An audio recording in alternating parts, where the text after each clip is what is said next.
Hello students, good morning. तो कैसे हैं आप लोग आज? देखिए, मुझे लगता है कि अभी न्यूज़ वगैरह आप पढ़ते ही होंगे।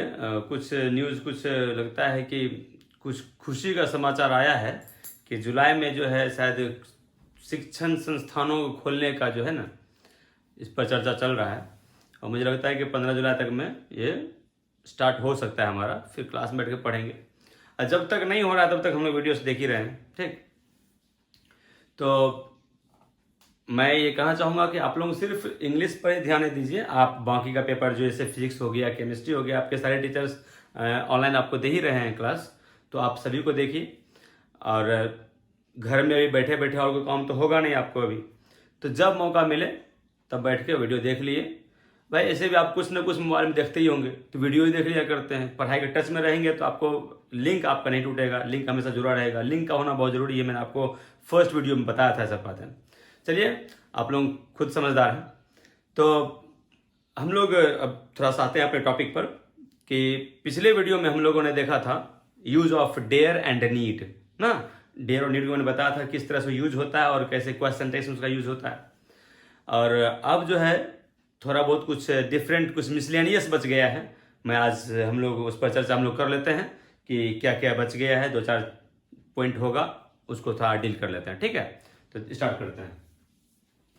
तो क्वेश्चन टेक्स्ट का जो है अगला पॉइंट मैं बता रहा हूं कि अगर किसी भी सब्जेक्ट, किसी भी सेंटेंस का सब्जेक्ट अगर दिस, दैट, दिस, दोज हो, दिस, दैट, दिस, दोज या वन, ये सब हो, तो उसका क्वेश्चन टेक्स्ट जब बनाएंगे तो उसका सब्जेक्ट क्या जाएगा, उस पर हम लोग चर्चा करते हैं आज, ठीक। देख लीजिए, this, that, these, those and one। ये आपका this, that, these, those and one अगर ये आपके सब्जेक्ट के रूप में रहे, किसी भी सेंटेंस सब्जेक्ट के रूप में रहे, तो उसका क्वेश्चन टेक्स्ट कैसे होगा वो थोड़ा देख लेते हैं। देखिए, जैसे मैं कहूंगा दिस इज माई बुक, मान लीजिए सेंटेंस है आपको और कहा जाएगा ऐसा क्वेश्चन टेक्स्ट बनाना है। तो आप देख रहे हैं कि सब आपको क्या पता ही है क्वेश्चन टेक्स्ट कैसे बनता है। क्वेश्चन टेक्स्ट मतलब वहां पर इंट्रोगेटिव सेंटेंस आएगा। तो इंट्रोगेटिव सेंटेंस का स्ट्रक्चर क्या होता है, पहले हेल्पिंग वर्ब फिर सब्जेक्ट। तो इसमें आपको देखना यह है कि हेल्पिंग वर्ब कौन सा है और सब्जेक्ट कौन सा है। तो आप देख पा रहे हैं कि हेल्पिंग वर्ब आपका इज है और सब्जेक्ट आपका दिस है, क्योंकि आप जानते हैं कोई भी हेल्पिंग वर्ब या मेन वर्ब किसके अकॉर्डिंग आता है, सब्जेक्ट अकॉर्डिंग आता है। तो सब्जेक्ट या इज आया है किसके अकॉर्डिंग यहाँ पे आया है, दिस अकॉर्डिंग आया है, तो दिस क्या हो गया, सब्जेक्ट हो गया। तो आपको सब्जेक्ट भी क्लियर दिख रहा है और हेल्पिंग वर्ब तो आपको दिख ही रहा है। तो क्या करेंगे, हम उठा के हटा लेंगे, इज आ गया। और मैंने क्या बताया था, अगर ये स्टेटमेंट आपका पॉजिटिव हो तो ये क्वेश्चन टेक्स्ट बनता है नेगेटिव में, अगर ये स्टेटमेंट आपका नेगेटिव हो तो ये क्वेश्चन टेक्स्ट बनता है पॉजिटिव में। तो कैसा स्टेटमेंट आपका है, नॉट नहीं, दैट मीन्स अफर्मेटिव ना, पॉजिटिव ना। तो यहाँ पॉजिटिव हो गया मतलब क्या बनेगा, नेगेटिव, मतलब नॉट लगाना पड़ेगा। नॉट लगाने तरीका आपको पता है, कॉन्ट्रैक्टेड वे में लगता है, इजंट हो गया। अब क्या जाता है, सब्जेक्ट, क्योंकि आप जानते हैं इंट्रोगेटिव के structure, helping verb subject. Subject क्या है इसका, दिस है, तो आप दिस का दिस भी कर सकते हैं। या अगर आप देख रहे हैं कि दिस इज माई बुक, यहाँ पर बात हो रही है बुक की, बुक आपका लिविंग की नॉन लिविंग, सजीव की निर्जीव, निर्जीव है, तो आप इसके बदले इट भी डाल सकते हैं, या चाहे तो दिस का दिस भी डाल सकते हैं।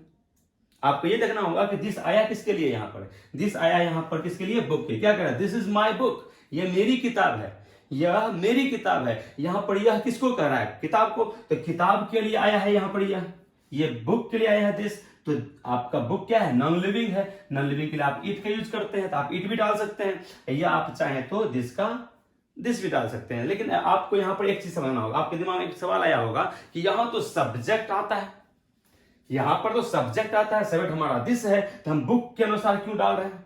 क्या गया होगा दिमाग में कि यहां पर आता है आपका सब्जेक्ट, सब्जेक्ट दिस है हमारा, आता है दिस आना चाहिए, इट कैसे आ रहा है, यहाँ तो बुक के अनुसार इट आ रहा है, तो बुक तो सब्जेक्ट है नहीं।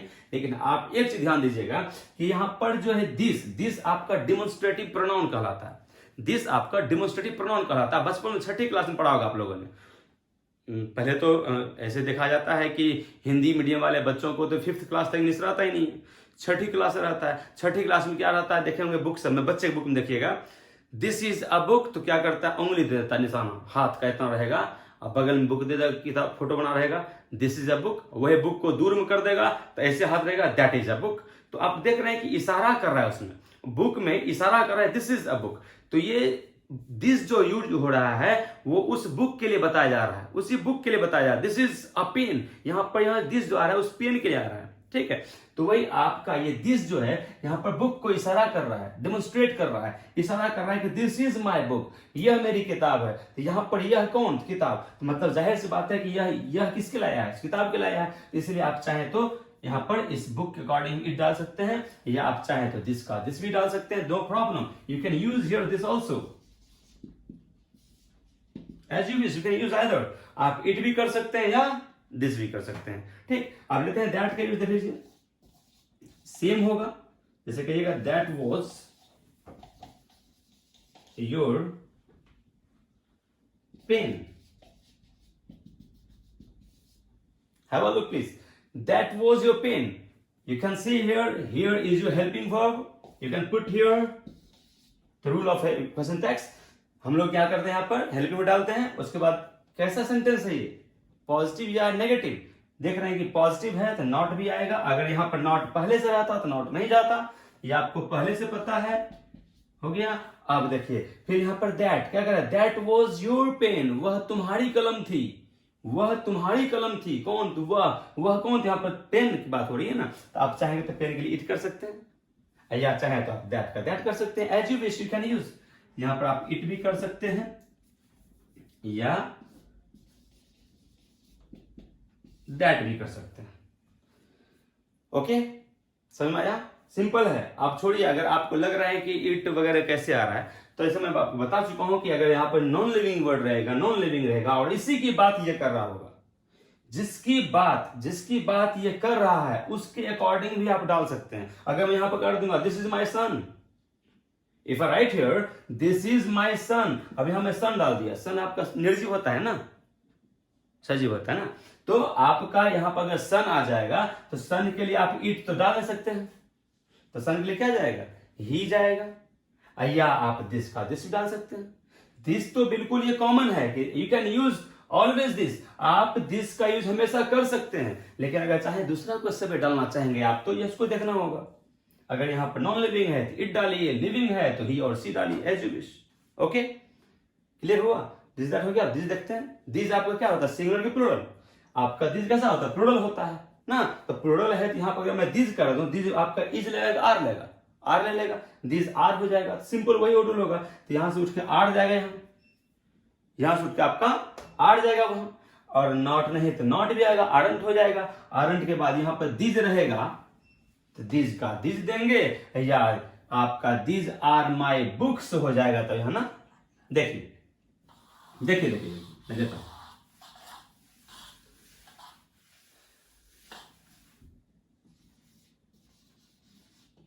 सॉरी, दिस आर नॉट, मान लीजिए लिखा हुआ है books, this are not books, subject क्या है दिस, हेल्पिंग वर्ब क्या है आर, हाँ, तो आपका क्वेश्चन टेस्ट कैसे बनता है, हेल्पिंग वर्ब जाता है, आ गया यहां पर आर। अब आपका ये स्टेटमेंट नेगेटिव है कि पॉजिटिव है, देख रहे हैं नॉट लगा है मतलब नेगेटिव है, तो नॉट तो वहां जाएगा नहीं, तो अब क्या जाएगा, यहां से दिस का दिस डाल दीजिए, या ये दिस किसके लिए आया है, बुक्स के लिए, कह रहा है दिस आर नॉट बुक्स, ये सारी किताबें नहीं हैं, तो यहां पर ये दिस आया है किसके लिए, कह रहा है ये सारी कौन सारी, किसकी बात कर रहा है, किस पे सारा कर रहा है, बुक्स पर ना, तो आप बुक्स के लिए चाहें तो बुक्स आपका सिंगुलर है कि प्लूरल है, प्लूरल है, सिंगुलर रहता था तो इट आता था, सिंगुलर रहता था तो क्या आता था, इट आता था, तो अगर प्लूरल है तो इट का प्लूरल आएगा, तो आप जानते होंगे ही, सी, इट, इस सब का प्लूरल दे होता है ना, ही का भी प्लूरल दे, सी का भी प्लूरल दे, इट का भी प्लूरल दे, सिंगुलर आता था तो इट आता था, अब ये प्लूरल आया तो इट का प्लूरल वहां पर दे चल जाएगा, तो यहां पर आएगा आपका दे, या आप चाहें तो दीज का दीज डाल दीजिए,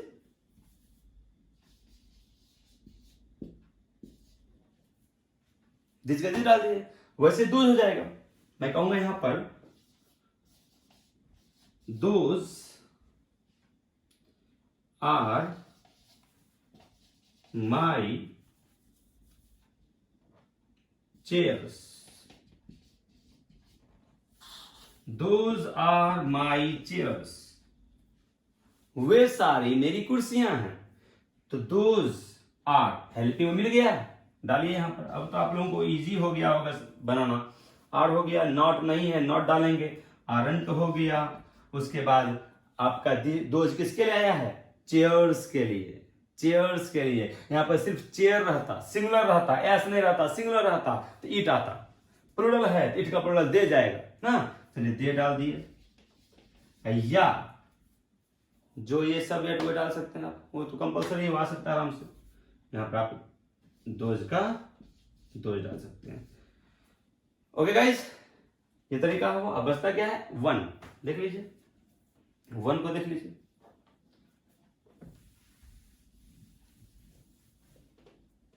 मैं कहूंगा one can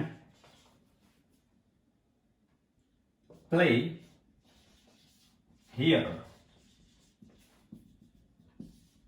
one can play here, कोई यहां खेल सकता है। वन कैन प्ले हियर, तो यहां पर आपका क्वेश्चन टेक्स्ट बनाना है तो दो चीज जरूरत आपको होती है हमेशा से। आप जान रहे हैं इस चीज को कि क्वेश्चन टेक्स्ट बनाने के लिए सिर्फ दो चीजों की जरूरत होती है। कौन कौन चीज? तो हेल्पिंग वर्ब और सब्जेक्ट। हेल्पिंग क्या है?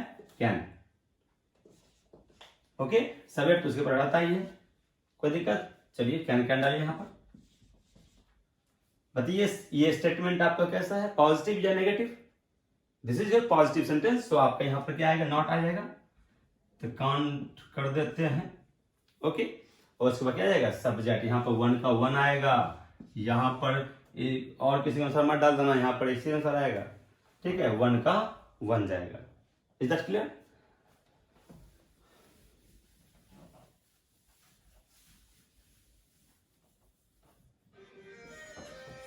One can help you, one can help you. अब यहां पर आप देख सकते हैं वन कैन हेल्प यू, आपका हेल्प यू क्या है? कैन। क्या आएगा? कैन आ गया। नॉट है क्या? नहीं है, नॉट डालिए। सब्जेक्ट क्या है? वन, वन डालिए। क्लियर? चलिए अगला पॉइंट देखते हैं।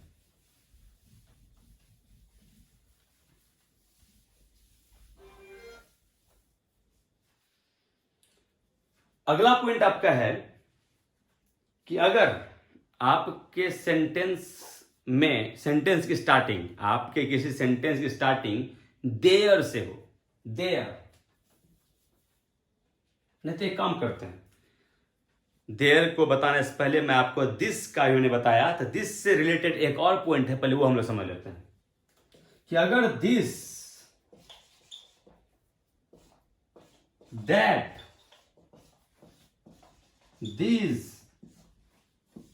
those, ओके, या वन भी दे दीजिए। This, that, this, those, one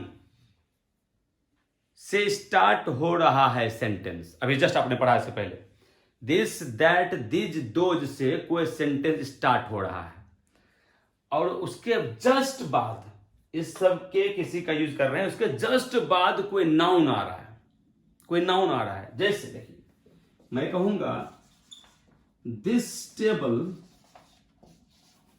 is new. ध्यान रखिएगा, इसके पहले वाले सेंटेंस में क्या था? दिस के जस्ट बाद इज आता था, this is my book, that was your book, जो भी था। यहां पर क्या देख रहे हैं? दिस के जस्ट बाद क्या है? कि नाउन है, नाउन है। तो अब पता है इसका सब्जेक्ट जो है यही नाउन हो गया। अब ये नहीं रहा, अब कह रहा है कि यह टेबल नहीं है, यह टेबल नहीं है। यहां बात किसकी? टेबल की हो रही है, तो अब इसके अकॉर्डिंग ही यहां आएगा हमेशा। अब दिस कभी नहीं जाएगा, अब उसमें क्या था, दिस भी आ सकता था या उसके बुक के अनुसार भी आता था इट, लेकिन यहां पर सिर्फ इस नाउन के अकॉर्डिंग ही आएगा। ये अब इसकी कोई इंपॉर्टेंस नहीं रहा, क्योंकि यहां पर ये एडजेक्टिव काम कर रहा है। उसमें था डिमोन्स्ट्रेटिव प्रोनाउन, ये हो गया यहां पर डिमोन्स्ट्रेटिव एडजेक्टिव, क्योंकि आप जानते हैं एडजेक्टिव के बाद नाउन आता है, तो इसी नाउन की वैल्यू हो गई। तो आप क्वेश्चन टेंस बनाएंगे तो पहले क्या आएगा, हेल्पिंग वर्ब क्या है, इज आ गया, नॉट नहीं है, नॉट आ गया। अब बताइए दिस वहां दूं कि टेबल के अनुसार इट दूं। अभी तक मैंने क्या कहा, अगर इस सब के बाद अगर जस्ट नाउन आ जाए, इसमें से किसी के बाद अगर नाउन आ जाए तो उसी नाउन के अकॉर्डिंग आपका सब्जेक्ट जाएगा। तो टेबल के लिए क्या जाएगा, ही, किसी, की, इट। टेबल क्या है, नॉन लिविंग है, इसके लिए क्या जाएगा, इट आएगा ना। कोई दिक्कत है उसे, देखिए आगे मैं कहूंगा that girl is hungry, that girl is hungry, वह लड़की भूखी है। तो यहां पर आप फिर देख लीजिए, दैट के जस्ट बाद आपका नाउन आ गया ना, आ गया ना। नाउन किसे कहते हैं, जान रहे हैं ना, दुनिया में जो भी चीज है सब तो नाउन ही है। आप मैं सब तो नाउन ही है ना जी, जो भी चीज दुनिया में सब नाउन कहलाता है, जिसको आप देख सकें या फील हो सका। तो आपका यह जो गर्ल नाउन है यहां पर, इसी के अनुसार सब्जेक्ट जाएगा ना, यहां वही हुआ था ना, दिस के अनुसार हुआ नहीं था, टेबल के अनुसार इट आया था। तो पहले हेल्पिंग में क्या है, इज आ गया, नॉट नहीं है, नॉट आ गया। उसके बाद दैट देंगे, गर्ल के अनुसार सी देंगे, गर्ल के अनुसार सी देंगे, क्योंकि सबके बाद अगर नाउन आ जाए तो उसी नाउन अकॉर्डिंग सब्जेक्ट होता है। Is that clear.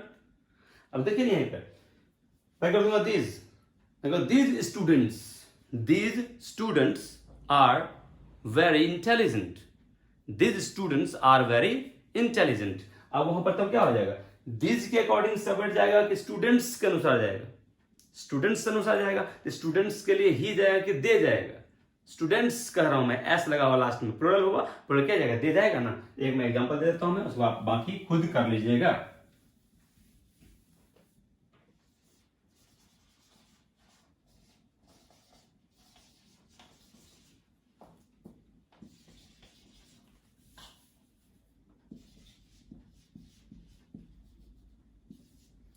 These students are wise, ये सभी विद्यार्थी बुद्धिमान हैं। हिंदी इसको लेना इसमें है, 1% टैक्स में। तो क्या बनाएंगे इसका क्वेश्चन टैक्स, हेल्पिंग में क्या है इसका, आर आ गया, नॉट नहीं है, नॉट आ गया। अब मैंने क्या कहा था, इसके बाद जो नाउन है उसके अकॉर्डिंग आएगा। तो स्टूडेंट्स एस लगा हुआ, अगर सिंगुलर रहता एस नहीं रहता तो ही जाता, एस लगा हुआ प्लुरल हुआ तो ही का प्लुरल दे, यहां पर दे चल जाता। चलिए क्लियर, वैसे 2 हो जाएगा तो 1 हो जाएगा, 1 बॉय 1 ना, ऐसे होगा ना, 1 गर्ल। क्लियर, चलिए मिटाते हैं इसको। अब लास्ट पॉइंट मैं आपको बता दूं क्वेश्चन टैक्स का। अब आपका अगला वीडियो क्वेश्चन टैक्स का नहीं होगा, बहुत हो गया क्वेश्चन टैक्स। लास्ट वीडियो आपका मैं बताऊं थोड़ा सा यूज्ड टू का।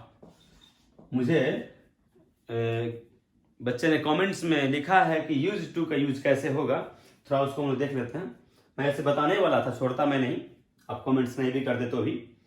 तो यूज्ड टू देखिए, यूज्ड टू भी आपके एक तरह से हेल्पिंग वर्ब है, एक तरह से क्या मॉडल हेल्पिंग वर्ब कहलाता है। ये आपका मॉडल हेल्पिंग वर्ब है। कितने होते हैं मॉडल हेल्पिंग वर्ब, 11 ना। तो ऐसे नया बुक में 13 कर दिया है, ऐसे होता है 11 ही है। तो आपका ये यूज टू एक तरह से हेल्पिंग वर्ब है, लेकिन ध्यान रखिएगा इसका हेल्पिंग वर्ब सिर्फ यूज्ड है, टू नहीं है। Two is a preposition not helping verb, इसका हेल्पिंग वर्ब सिर्फ यूज्ड है। और यूज्ड आपका V2 में है। यूज का V2 क्या होता है, यूज्ड होता है, ये आपका V2 में है। तो आपको तो बताया गया है V1 अगर हो तो उसका हेल्पिंग वर्ब डू होता है, V2 हो तो उसका हेल्पिंग वर्ब डिड होता है, और फिर 5 हो तो उसका डज होता है। ये आपको बताया गया है कई बार, क्योंकि जिस सेंटेंस में V1 हो या V2 हो या V5 हो उसमें हेल्पिंग वर्ब नहीं दिखता है। उसमें हेल्पिंग वर्ब नहीं दिखता है, तो इसलिए क्या करते हैं, इसको हम याद रखते हैं। अगर हेल्पिंग नहीं दिख रहा है तो देखेंगे मेन वर्ब को, अगर मेन वर्ब V1 में होगा तो मतलब उसका हेल्पिंग वर्ब डू होगा, V2 में होगा तो मतलब डिड होगा, और V5 होगा तो डज होगा। तो अगर मैं यूज टू का यूज मैं करूं किसी सेंटेंस में, यूज टू का यूज मैं किसी सेंटेंस में करूं, तो आप देख रहे हैं कि V2 है, V2 है ना, तो उसका हेल्पिंग वर्ब क्या होगा, डिड होगा। लेकिन इसमें एक और पॉइंट ये है कि यूज टू तो खुद में खुद हेल्पिंग वर्ब है। आपको पता है कि क्वेश्चन टेक्स्ट बनाने के लिए हेल्पिंग वर्ब ले जाना पड़ता है, ये तो खुद में हेल्पिंग वर्ब है, इसको भी ले जा सकते हैं, ऑब्वियसली आप इसको भी ले जा सकते हैं। देखिए एग्जांपल,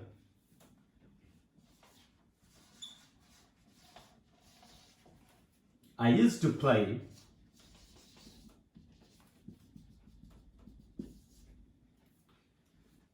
सब्जेक्ट। अब आप इससे हेल्पिंग वर्ब माने, आप इससे हेल्पिंग वर्ब माने तो इसको उठा के यहां कर लें। मैंने क्या कहा था, टू हेल्पिंग वर्ब नहीं है, सिर्फ यूज्ड है, सिर्फ यूज्ड है। तो क्वेश्चन टेक्स्ट बनाने का तरीका तो पता है कि हेल्पिंग वर्ब वहां जाता है, तो चलिए यूज्ड यहां पर कर दिए, हेल्पिंग है ना ये।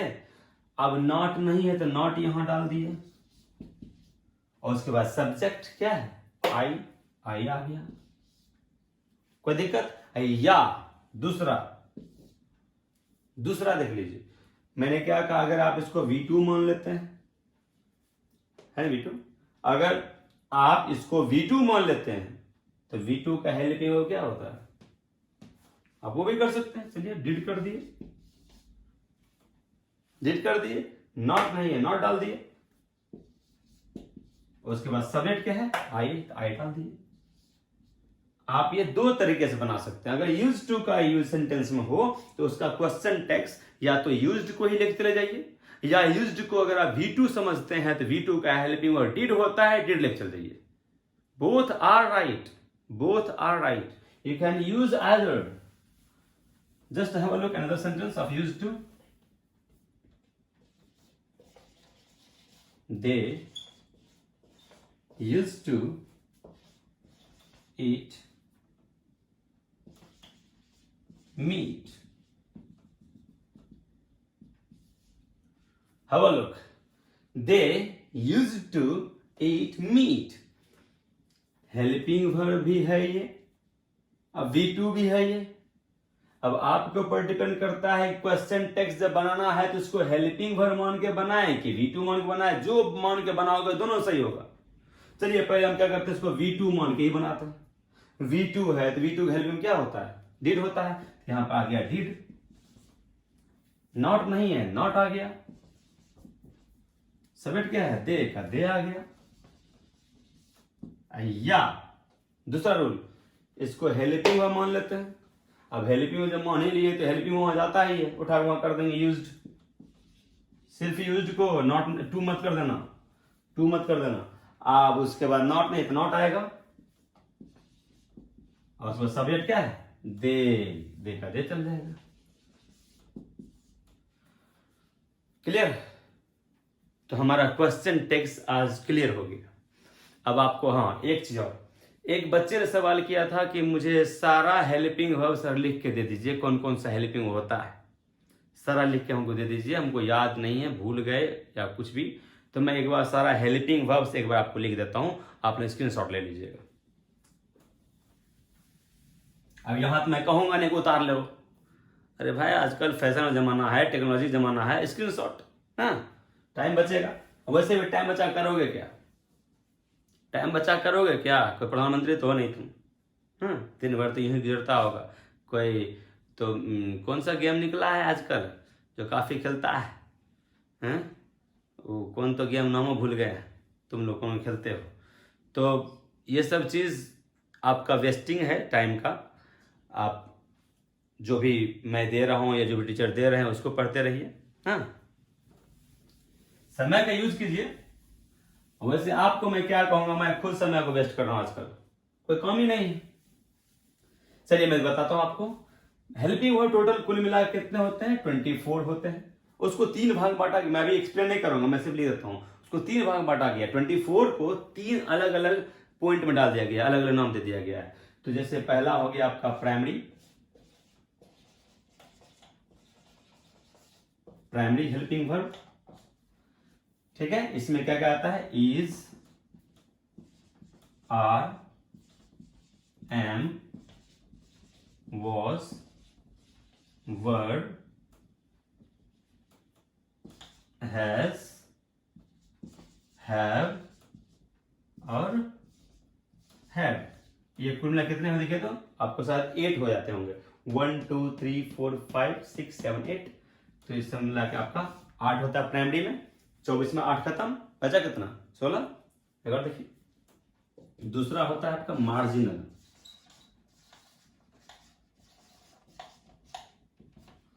मार्जिनल देखिए, इसमें थोड़ा सा आप हो सकते हैं कंफ्यूज होंगे, क्योंकि नए बुक में क्या किया है कि मार्जिनल में 3 ही रखा है, लेकिन हकीकत देखा जाए तो मार्जिनल में 5 आते हैं हेल्पिंग वर्ब। कौन कौन, तो डू, डज, डीड, डेयर और नीड। ये 5 आते हैं आपके मार्जिनल में। ठीक, अब आता है मॉडल लास्ट। अब बताइए 8 और 5 कितना हो गया, 13। अब 24 में 13 लिख दिया, बचा कितना, 11। वो 11 आया था इसमें, किसमें, तो मॉडल में। जैसे आपके will, shall, would, should, can, could, may, might, used to, ought to और must। ये आपका टोटल 24 हेल्पिंग वर्ब्स है। आप इसका स्क्रीनशॉट ले लें। Okay guys, okay, see you tomorrow.